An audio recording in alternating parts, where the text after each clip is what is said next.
Avowed, avowed. Man, Obsidian, it's looking like you guys done outdid yourself.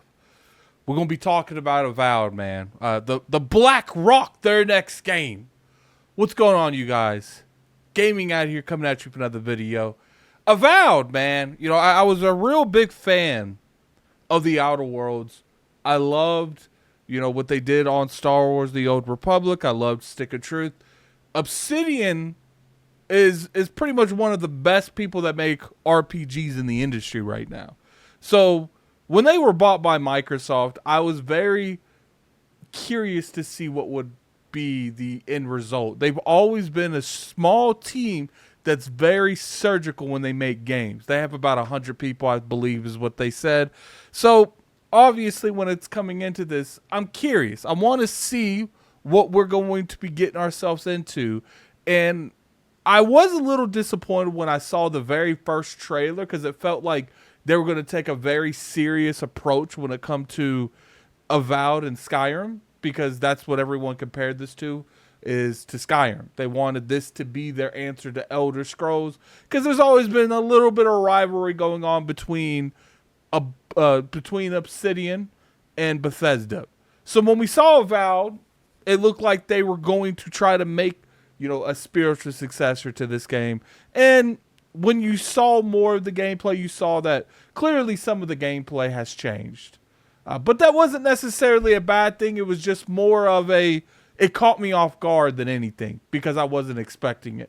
Put in the comment section below what you guys felt about that. I'm curious to see, if I was the only one that was a little bit disappointed when I saw that, the art style and the actual game itself. Now keep in mind, when it comes to the art style, it doesn't necessarily mean that it's still not going to have a serious approach, such as something like Skyrim did. It just means that some of these other areas doesn't necessarily, they're more colorful than Skyrim is.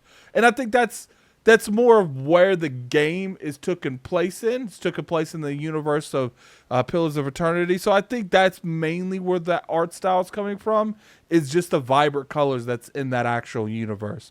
So at Gamescom, people are really getting their hands on a good sizable portion of Avowed. They played a whole section where it showed, some consequences, some non-consequences. And I want to give my opinion on it, man. Obviously, shout out to the Iron Lords podcast, the podcast I'm part of. It's kind of interesting reporting on stuff that is broke by my podcast. But we'll get into that a little later. Game's going to be 30 frames most likely when it comes to the PC version, not the PC, the Xbox versions. That keep in mind, we will get into that later, but I want to talk about the game itself too. We saw some spider combat, some humanoid combat. We saw a boss. We saw clearly there's ways to avoid fighting that boss. This screams, oh, Bethesda.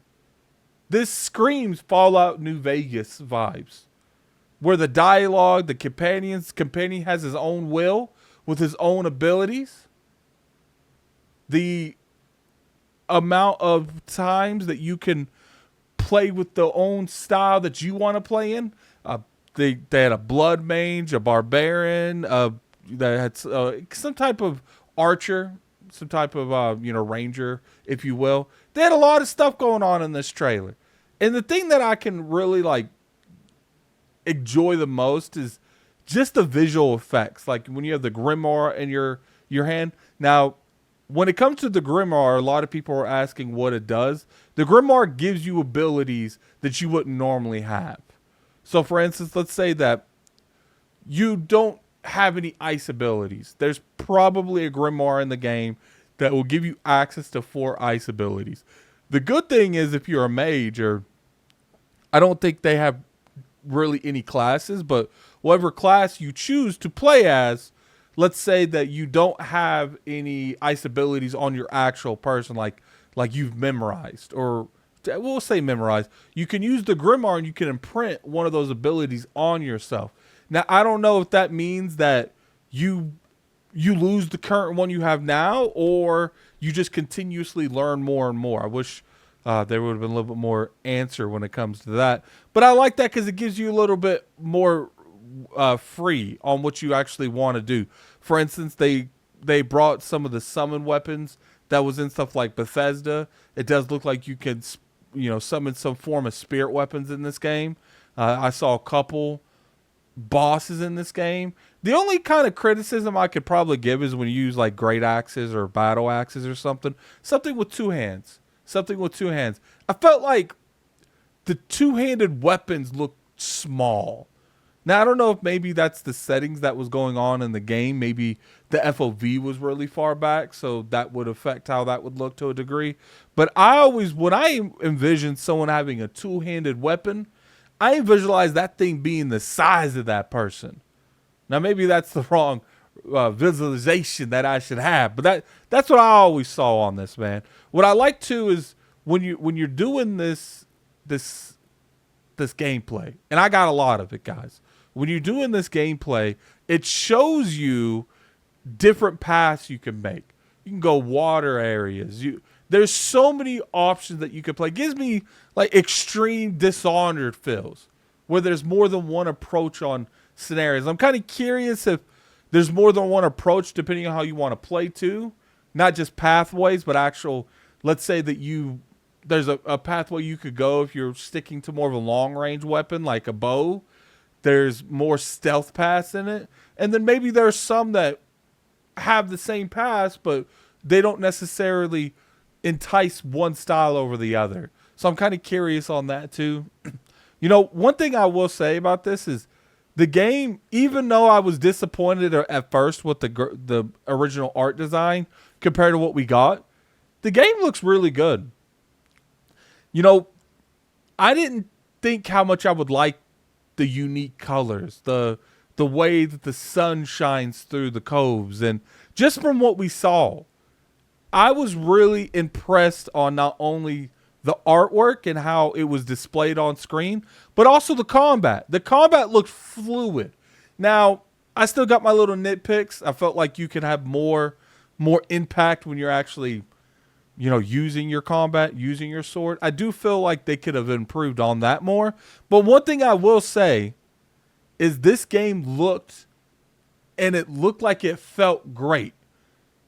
Now, obviously, let's talk about the big elephant in the room.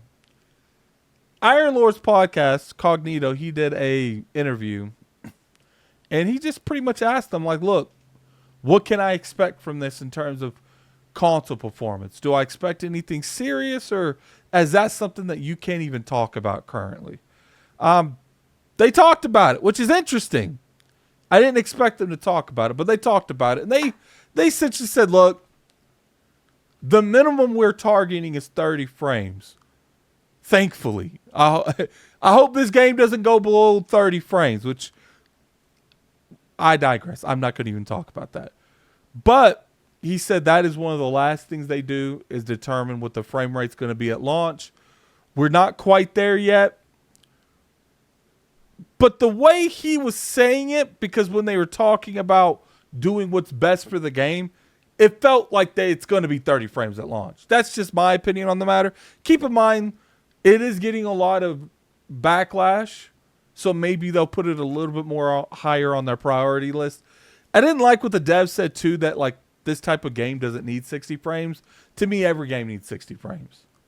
The only games I would say doesn't need 60 frames as much is like a turn-based game, because there's not a lot of actual action going on the screen.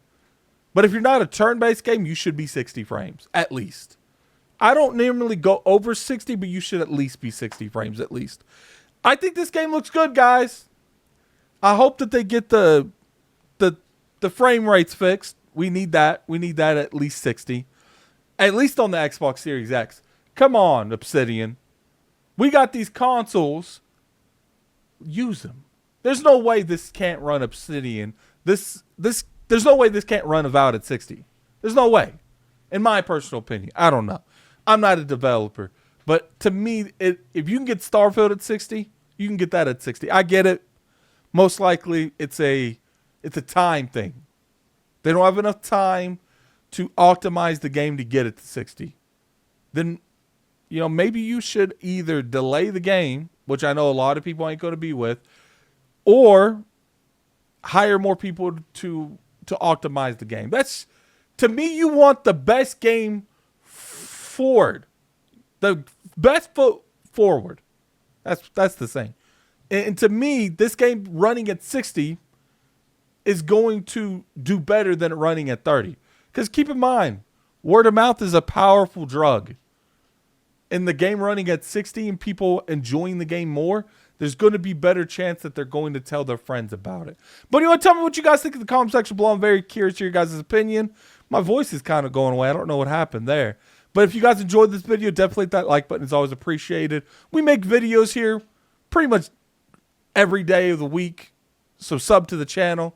You can follow me at Twitter at LordAddictILP. You can also go down there and follow me on my streaming channel, Addict Arena, where we just talk about daily gaming news.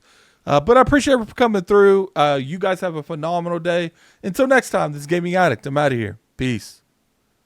Avowed looks amazing. I don't care what the haters say.